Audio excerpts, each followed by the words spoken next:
एक दिन एक बेटा उसके पिताजी के पास गया और उससे जाकर पूछने लगा, पिताजी मेरी जिंदगी की क्या कीमत है। पिता ने एक पत्थर उसे दिया और उससे कहा, बेटा एक काम करो, इस पत्थर को बाजार में लेकर जाओ, अगर कोई इसकी कीमत पूछे तो कुछ मत कहना, बस 2 उंगलियां उठा देना। बेटा पत्थर लेकर बाजार गया, तभी एक महिला उसके पास आई और आकर बोली, बेटा ये पत्थर कितने का है। बेटे ने कुछ नहीं कहा, बस 2 उंगलियां उठा दी। महिला बोली, मैं इसे 2 रुपए में खरीद लूंगी। वो बच्चा हैरान होकर उसके पिता के पास गया।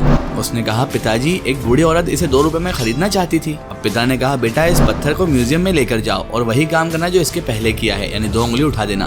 बेटा संग्रहालय में गया, वहाँ एक व्यक्ति ने पत्थर देखा और पूछा, कितने का है बेटा ये। बेटे ने फिर से 2 उंगलियां उठा दी। आदमी बोला, मैं इसे 20,000 रुपए में खरीद लूंगा। बेटा और भी ज्यादा हैरान हुआ और अपने पिताजी के पास गया। बेटे ने कहा, पिताजी एक आदमी इसे 20,000 रुपए में खरीदने को तैयार हो गया है। पिता ने कहा, ठीक है, अब इसे कीमती रत्नों की दुकान पर लेकर जाओ और वैसा ही करना, सिर्फ 2 उंगलियां उठा देना। बेटा कीमती रत्नों की दुकान पर गया और वैसे ही किया। दुकानदार ने पत्थर को देखते ही चौंक कर कहा, ये कितने का है, क्योंकि बेटा मैं सारी जिंदगी से इस पत्थर को खोज रहा था। जैसे उसने पूछा, ये कितने का है, उस लड़के ने फिर से 2 उंगलियां उठा दी। दुकानदार तभी चिल्लाया, मैं इसे 2 लाख में खरीदने के लिए तैयार हूँ। बेटे को यकीन नहीं हुआ, वो अपने पिता के पास गया और अपने पिता से कहने लगा, पिताजी पिताजी उस दुकानदार ने तो 2 लाख रुपए में तैयार हो गया है इसको लेने के लिए। पिता मुस्कुराए और कहने लगे, बेटा ठीक इसी तरह जिंदगी में तुम्हारी कीमत इस बात पर निर्भर करती है, तुम खुद को कहाँ पर रखते हो। अगर तुम अपने आप को गलत जगह रखोगे तो तुम्हारी कीमत सिर्फ 2 रुपए लोग लगाएंगे, लेकिन अगर तुम सही जगह जाओगे, सही लोगों में बैठोगे उठोगे, तो तुम्हारी कीमत 2 लाख की समझी जाएगी।